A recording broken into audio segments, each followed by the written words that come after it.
only worth it if you work for it. It's only worth it if you work for it. I won't stop till they hear me now. I won't stop till I wear the crown.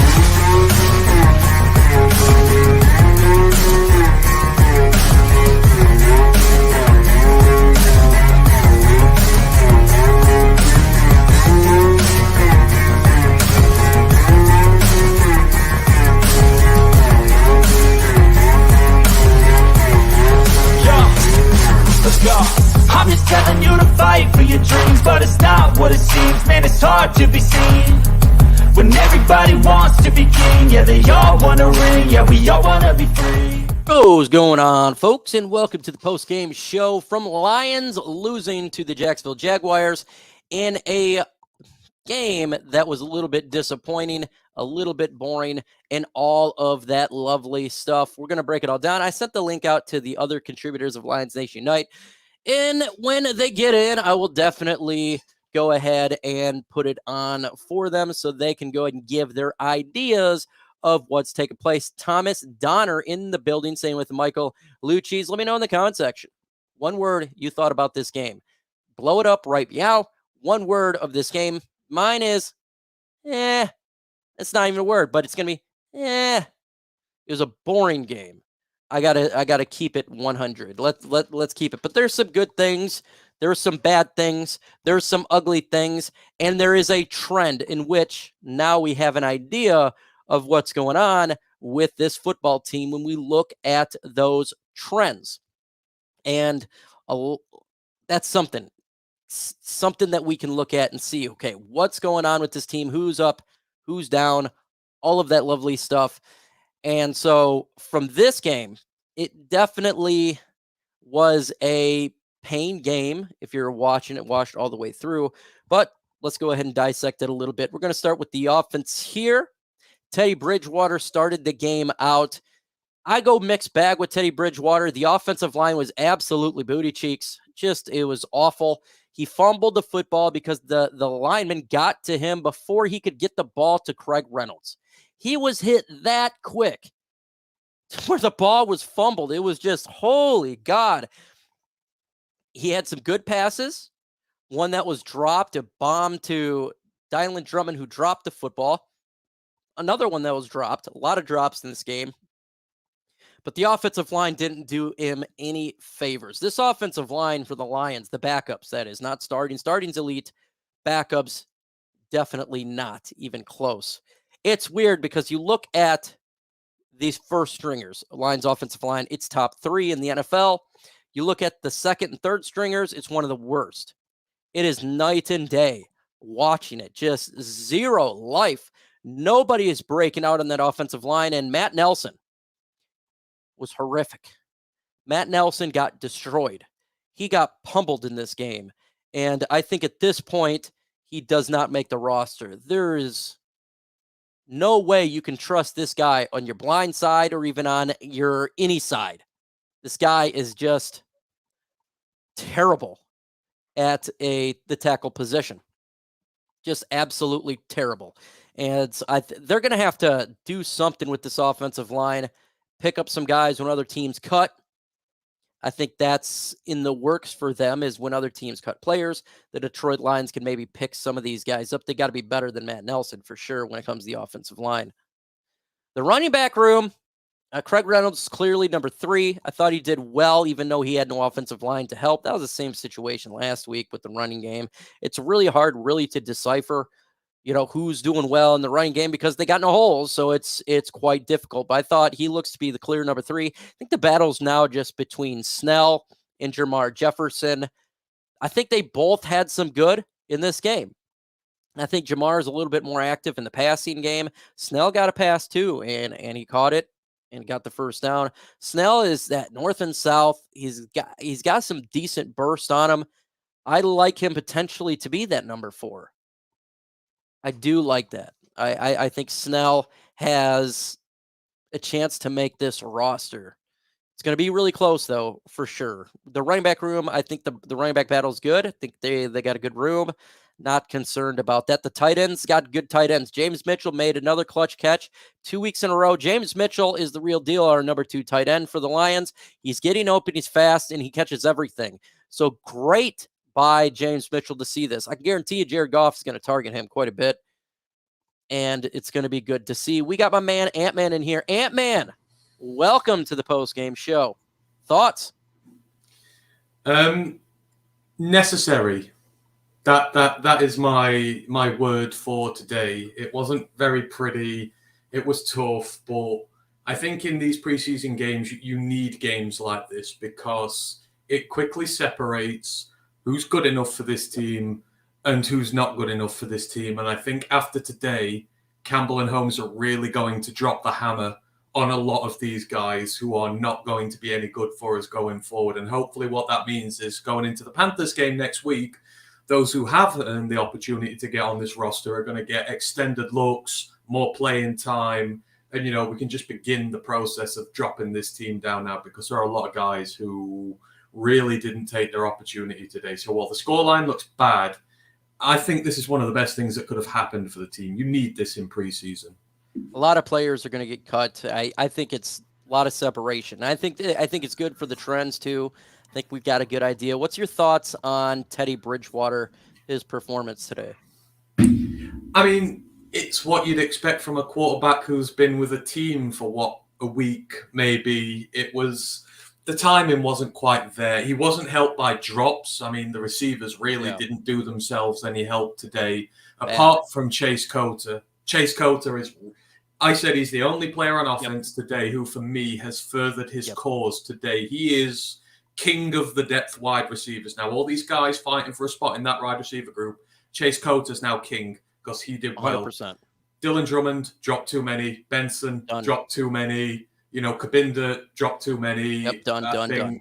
Yeah, and, Teddy was not helped. The timing wasn't quite there, but I'm not going to have a go. He's been here a week. Yeah. And a lot of these are depth guys who we ain't even going to be playing with in the season. So it's a very difficult position for Teddy to be in. And when you've got an offensive line that's made out of, Swiss cheese, terrible. It's very difficult. I mean, for me, I would have to go back and watch more, but Abiner Eze is the only one for me who did any good today. And again, it's such an issue. And I keep getting told, well, it's like this around the league, but it's like, I think it's worse.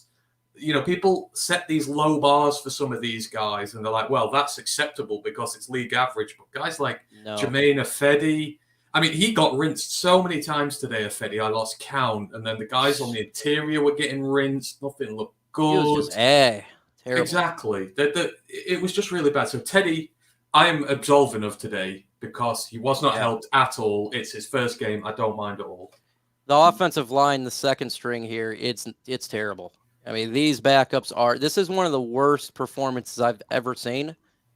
It was Swiss cheese. I mean, Teddy Bridgewater was taken down before he could give the football to Craig Reynolds. That's how bad and quick that was. It just is like, holy cow. Matt Nelson's got to go. There's no way this guy could be our backup swing tackle. He is absolutely terrible. Bring back Dan Skipper over him all day, every day. Matt Nelson's just awful. I think the only way for the offensive line, the backups, the starters, we're talking top 3, right? But for the backups here is maybe other teams cut 53 and someone pops out. That's an upgrade. You're hoping for like a Kaminsky on the O-line type situation where you're going to get someone in, but it's not just that. It's not just a quarterback they're letting down. And I was about to say this, and I've just seen Lisa's written it in the comments. The running backs are not getting no help whatsoever. Now, people will instantly say I'm biased if they watch my shows and that, because I am a big fan of Jamar. And I thought Jamar did really well today. When we got the touchdown, you had those 2 power runs up the gut that got us to the 1. And then for the touchdown throw, the pass protection from him was really good. Went low on his man, completely took him off his feet, allowed Sudfeld the chance to make that throw to Cota. And you're like, right, we've got something going here. Jamar's fighting for this spot. And then, later on, it's like every single time he's getting contacted before the line of scrimmage, what is he meant to do when he can't even, like you said, he can barely get the ball in his hands before he's been tackled. And there is an NFL player in there. I am damn sure there is an NFL player in Jamar Jefferson, and he is not getting any chance whatsoever. Neither Snell, neither are any of these other guys who are in there. There are players in there to be had. And when they don't get to play, it frustrates the hell out of me because I can see it, and it's just like, come on, man. Everyone else is wheeling backup offensive lines out here. I'm not seeing no near as bad as this for a lot of teams. It's just poor. For Jamar Jefferson, there was one of the best plays I've seen, and you may not even know it because it was not really on the board, but he got hit 2 yards behind the line of scrimmage, and he somehow managed to gain 6 yards. So he was getting hit, and he just kept bouncing off, and he gained 6 yards. It should have been a loss of 2. I thought that was a really good play by Jamar Jefferson. The offensive line gave him no help, but he did his thing. Snell, I thought, played good. I think it's between these two at this point, Snell and Jefferson. But you're right, Kabinda, done, right? I don't think he's in the mix anymore. Made a drop. Let's go to these receivers because Dylan Drummond everybody loved this guy in training camp, but when the lights are on, he's dropping the football way too much. Trinity Benson dropping the football way too much. They're done. I don't think it's a competition at this point. I think Chase Cota has to be above these guys tenfold for that final wide receiver spot. What is your thoughts on the wide receiver battle that's taking place? Yeah, Cota separated himself. There's no ifs, ands, or buts here. He's done it in the return game, some nice returns. I mean, to be honest, special teams play was great today. The blocks, the running, tremendous. But, we said with Drummond there, because I know there's people saying, Drummond's still doing well, but he's dropping the ball. And Cota's showing you the level where they should be at right now. These rookie guys who only get a few opportunities to impress, that Cota performance is what you've got to do to get yourself on a roster. You can get in some space, you can make separation, but if you do not catch the ball, you won't make a team. And Drummond had that, and Benson had it, and he's like meant to be the vet guy in here who's done some stuff in the NFL and been there. And if you can't do that, I'm sorry, you're no good to us. Chase Cota's but he's just had a nice quiet camp. I know Drummond is the darling, but there's a difference between camp and there's a difference between getting on the field and making plays. And if you ask me who I trust out of all these guys now to go out there and make plays on a Sunday, of course it's Chase Cota, because he's shown me he can do it in special teams. He's shown me he can do it as a receiver. He's shown me he can do it as a blocker. The guy's fighting his ass off. They all are, but he's doing it when it matters. Yeah, Cota to me it's not even a question mark at this point. There's just no way that you could take those guys over him. I thought he did a really good job, and he just it's a trend. The guy is literally a taller Tom Kennedy. All he does is get open. He does crisp routes and catches everything. That catch that they declined to make it a catch because he was out of bounds was amazing. Yeah. Oh my God, he stretched all the way out, caught the football. They ultimately said it wasn't a catch, but good God, he's putting his body out there. I thought Cota did a really outstanding job, and it's clear now at this point. Absolutely clear. The other guys, you just didn't do it. The lights were on. I'm sorry you didn't do it. James Mitchell, I thought he did really good. Again, James Mitchell continues to climb.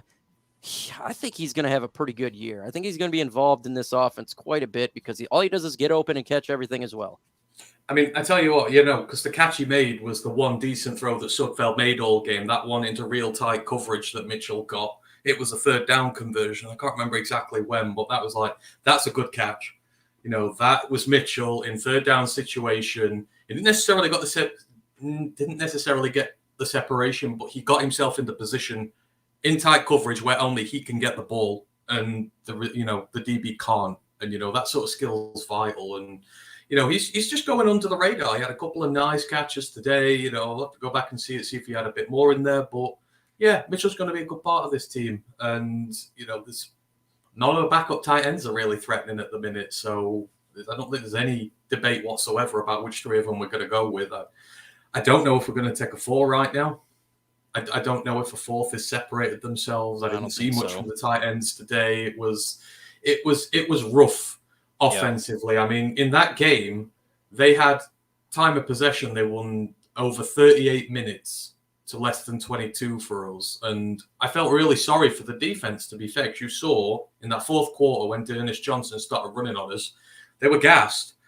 And it's like some of these guys are playing for their future on this team, and that's not fair on them. the offense was trash. How in a preseason game did you get barely 20 minutes of offensive play on there? Holy moly! Exactly. I wasn't banging on that defense at the end. They were just no, I wasn't. Yeah, they were done, and I loved the defense in the first half again today.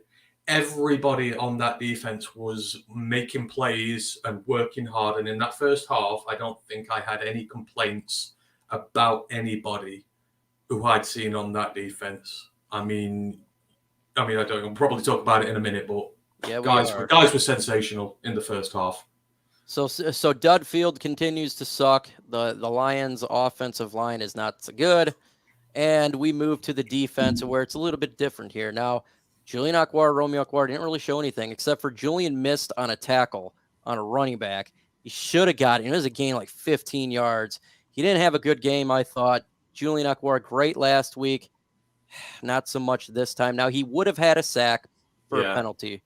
So that was a good play, but missing you got to tackle. You got to wrap up. And it just didn't happen there. What's your thoughts upon the defensive line? Who stood out good and bad? I mean, defensive line, it wasn't... it's Kamish, isn't it? Yep, Kamish. Kamish was king today. He just made play after play after play after play. There was the run defense at the end of the second half, the end of the first quarter, I think it was, where he completely bodied that right tackle, like under his pads, one arm holding him up, other arm taking the running back down. The very next play after that, because this is in red zone defense, hands up, pass battered, turnover on downs, 2 clutch plays, one after the other. He got a sack in there as well. And it's just like, what did the Falcons not see in him? It's crazy that we managed to pick this guy up on waivers and that he wanted out of Atlanta and they couldn't see this with him. He is the personification of everything about this new team. And to be honest, I don't know why he's playing such serious snaps in preseason anyhow. He's a safe roster guy for me, but just speaks to his mentality. He is not above playing in the preseason. And what he's done today is he's gone, well, did you think about, you're thinking about putting Julian in over me. You're thinking about putting Romeo over in me. Think again. I am not leaving here. This is my spot now. These depth guys, they're the ones who are going to leave, not me. I loved his performance today. I thought he was terrific. And even some of the depth guys, and I saw Corey Durden making plays, and I really like Corey Durden. I think we might end up with him on the practice squad. I think he'll make it. And I think that, we'll train him and he'll be good depth for especially against the run game. We're coming up against a run-heavy team. We're a bit thin on depth. He's the exact sort of guy you want to bring in there. I loved some of the plays he made today. But outside of that, I think it's more like the linebackers and the DBs who have me today. I think Commission Durden really impressed me. That's what we're about to. First off, the reason Goff didn't start in Tua is Goff doesn't need the reps. Tua does. That's a big difference here. I thought the Lions linebackers played exceptional again, all the way down to Pittman, Jack Campbell, Jalen Reeves-Maybin did well. I thought they all did well. This group is much improved from what was last year. Solid, but the winners of the day here is we got to talk about these DBs. Gilmore and Thomas. These guys are fighting it out, man. And I got to tell you, I love even Gilmore, he had a pass on him. I think it was like 25 yards, but he was covering this guy. It was just an amazing pass, an amazing catch. Just absolutely step for step on him, not pass interference. Then he turned his head. You seen him turn head, knock balls down, get the interception. Thomas as well. These guys are good, and I got to put them ahead of Chase Lucas and, of course, Will Harris. I thought these guys played outstanding. What is your thoughts on these two? I genuinely would take them both at this point. Yeah. I think they've shown that they're more than just camp warriors, because up until a few weeks ago, they were camp warriors, and we've seen some of these guys before and flash, and then when it comes to the games, they're just not quite there. But, like Starling Thomas today, his was the first return of the game, 32 yards, first return of the day. You saw him as a gunner, playing really well on the team. You saw him coming up, making tackles for loss. He made a big third down stop. I can't remember who on it was, but the tackling technique was perfect. I tweeted that he wrapped the guy up like a boa constrictor. He was amazing in all facets of the game. You just saw him everywhere. like a magnet attracted to metal, and the ball is a piece of metal. He's just there. And Gilly, I really like Gilly. I love the underdog story with him, but like you said, the ability to adapt, he had that one in coverage where, like you said, the coverage was really good. All he didn't do was get his head round to find the ball. That was the mistake he made there. But then a couple of plays later, they kept him in. He's targeted. That was a breakup in the end zone. That would have been a touchdown if he'd have not got his head round to get that. So it's a case of he learned very quickly on the field what he was doing. Then he had the, ingenuity of his mind to snag up that interception. When Tracy knocked it back up, he was there. He was alert. I mean, how many of those have we seen dropped and knocked to the ground? And, oh, God, we could have had it over the years, especially here. And, he just seemed to grow with confidence as time goes on. And you could see Bethard was like targeting these guys. He was targeting Starling Thomas a lot. And it's just like, definition of insanity, man. Yeah, you're targeting these guys, but you're not doing out with them. You've got a couple of good ones, but outside of that, there's absolutely nothing there. So I love them. I love their effort. And they just give you Jerry vibes. They do give you Jerry vibes. And now, obviously, not everyone's going to be Jerry, but we know now that you can take these guys on your roster without fear. They're not just you're low on depth and you're sort of forced to having them here. Like you said, legitimate guys could be cut for these, and it wouldn't raise an eyebrow. And I would have no problem taking either or both on this roster right now. I just thought they were great. Yes, Tracy Walker did cause the Gilmore interception. He knocked it up, and it was caught. Really, really good for them. It's going to be there. Yeah. In Will Harris. There's no way this guy makes the team, right? It's not. I mean, there was one good one at the start, wasn't there? I think there was one good pass break, or not even a pass break, but it was good coverage at the start. But I think, was it the play where him and Tracy both got mossed on that screen? Not mossed, but they both got done on that screen pass. Yeah, and it was more tackle. No, and it was more to do. It was more on him because he was the guy closer on the inside to make the tackle. But both of them got done, and that was a third down stop. It's a third down, yeah. And it's like, gotta be making those plays. Those are big plays. And when I'm seeing Stephon Gilmore do it, when I'm seeing Starling Thomas do it, I saw Brandon Joseph do it today. And Chase Lucas do it. Yeah, Brandon Joseph's impressing me in terms of this starter, in terms of the safety room now. So I'm seeing all these guys come out and make plays. It's right. You've no excuse because you have a lot of starting reps in the NFL, and you've got to be making plays in this. That's why you're in there, because they're still not 100% sure. All the starters are pulled out, yet he's playing. So, there was some good today from Will. I'm not going to lie, but there's still enough to make me question it. And with all these young guys chomping at the bit, there's no way. I'm in the situation now where I'm going to start cutting some of these experienced guys, whether it be him or Lucas or whatever, and be taking these young guns because we know that with the right attitude, they will give us more. You have to wrap up. That literally would have been a fourth down. It would have been a -2 yards. And we've seen it again. Could not wrap up. Automatic first down. The frustrations of that. And you see these young guys coming out here being studs, tackling, hitting hard, turning their head, doing some good things. The upside for them is much higher, way much higher right now than Will Harris. And so I think his days are numbered at this point because we've seen consistency now with these DBs, and which the TB room is freaking deep, man. Holy smokes, they got a deep DB room from veterans all the way down to these undrafted guys. I cannot wait to watch that in the regular season. My God, if there is an injury or two, I'm feeling pretty comfortable. I am with these guys, even if a Gilmore or again, a Thomas has to come in there. I'm feeling pretty comfortable because, like you said, they look confident, fast, and they can tackle. They can tackle. Yeah, and I'm feeling even more confident in the linebacker room for the first time in a generation for being a Lions fan, it seems. I mean, how Rodrigo killed, who was it in running back now? He killed their running back in when he came through blitzing, tipped the pass out of the guy's hand. It was such a good pass rush there. He's making plays still.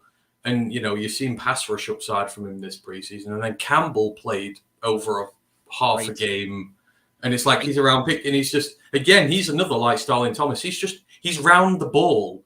Wherever he is, he's round the ball. Tackles. And he just keeps going for it. And, that linebacker room is just, it stokes me now. And you even had guys like, you'll put James Houston in there. And I feel like I should have mentioned Houston when we talked about the D-line guys, but Houston had a fantastic game. But more so that he wasn't just been a pass rusher.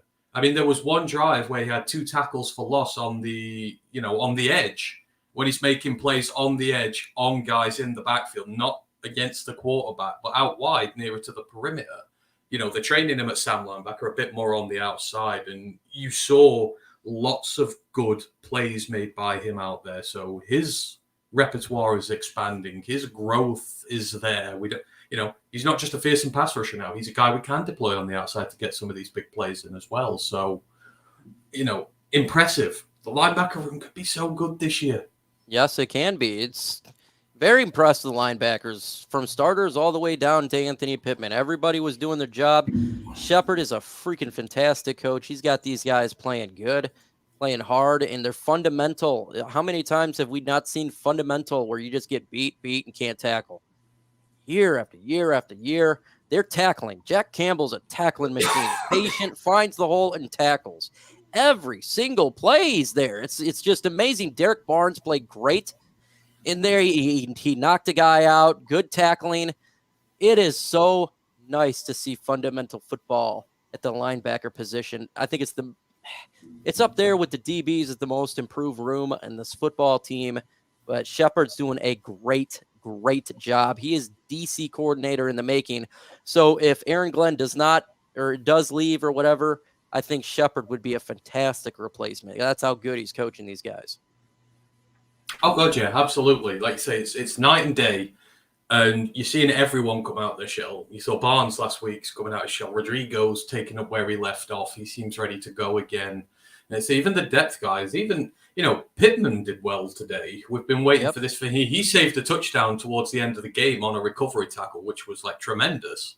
He's still making his special teams plays. Reese Mabin made some plays in there as well. And I know I've never been the most complimentary about him, but they all look hungry. They all look ready, and they all know there's spots to be had there. But, linebacker depth could be huge this year. We might end up taking some more of them now. I mean, if you're talking about JRM or Pittman as your linebacker 5 or 6, because you've got 4 or 5 bona fide starters in front of them, that's an incredibly healthy position to be in depth-wise. Just goes to show the job Kelvin's done.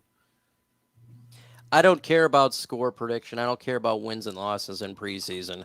We're talking positive about the positive plays and negative about the negative plays. You missed the negative part because we're on the defense right now. Thought the defense played really good. Given the circumstances, they're on the field the whole time. And then the only time they got torched is when the 3rds and 4s were in there. So I thought the defense did a phenomenal job. They know what they got going on there. And I don't care about Sudfield.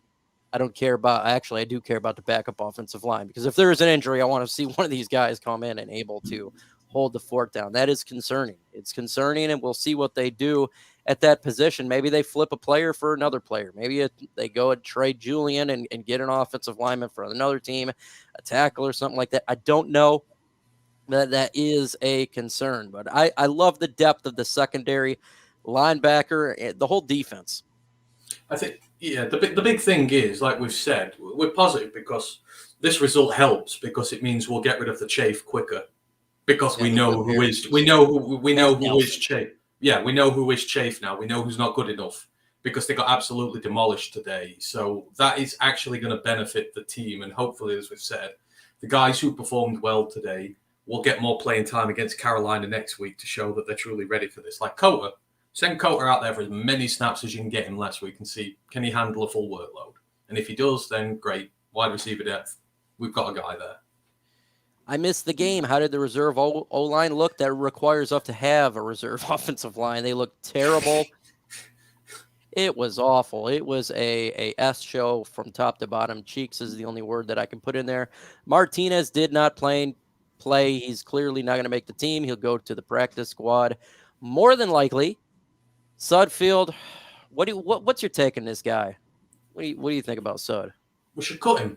I mean, the trouble is, all that pick he threw today was the same pick he threw twice last week. Same pass, same area of the field, same amount of distance away from his receiver.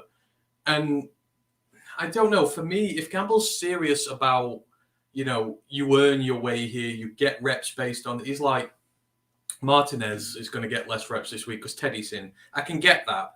But you telling me Nate's earned these extra snaps? No, you earned. Not a chance in hell.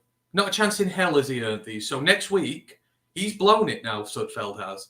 He should get 0 snaps next week, and Martinez should have an opportunity to show he can be quarterback 3, because Nate has proven that he can't be. So if it is this meritocracy we're made to believe it is, Nate should be out. And that is that. Well, we've been on for a half an hour. It's been a long day. It's a Saturday. No one really want to talk football all day on a Saturday. Where can they find your channel at? You can find us at Roar of the Lions UK. We're a group of Detroit Lions fans from over the pond in England. If you want to come and give us a check out, please do. See how we see the NFL from over here. But we go live on Mondays, Wednesdays, Thursdays now the season's back. So plenty of opportunities to come see us. One more preseason game to go, and then we're off to the regular season. With that said, folks, adios. I feel nauseous, believe me. Never had a lot of shit come easy. Had to work hard, struggle just to be me. Had to rise up just so they could see me. Did what I had to do just to feed me. And what was left over I put towards my dreaming. But the only thing in life that has meaning are the things you gotta work for, believe me. Take into your hands a plan, your own hands can land your own brand. And damn, I feel like no one takes accountability. They want the credibility, convincingly unwilling to put in the hours it takes to get some power. Don't be fucking sour, take a cold shower. Scream until you're louder, work until you're prouder. And all the doubters, they're just young downers. I swear to God they all let me down. I always fought just to wear the crown. I'm off at these fucking clowns who were all taught they deserve an ounce. It's only worth it if you work for it. It's only worth it if you work for it.